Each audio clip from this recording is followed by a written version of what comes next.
How to log in into Abu Dhabi Commercial Bank account online. Hello everybody, welcome back to our channel.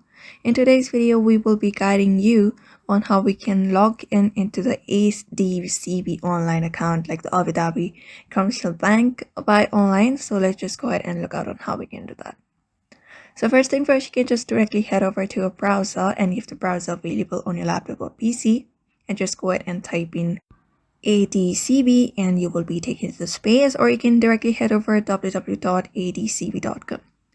Once you've typed in that, you will be seeing this space right here where you'll be finding a login page.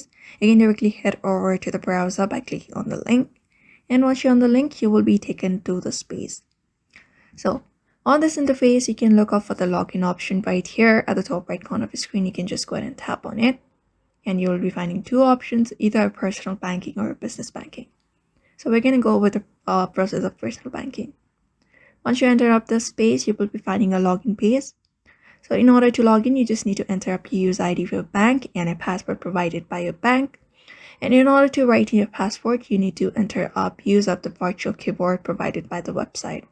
So you can use up this virtual keyboard in order to log in into your ADCB account very easily. So that is how you can log in. So therefore, I hope this video was helpful to you and thank you for watching this video, and I will see you in the next one.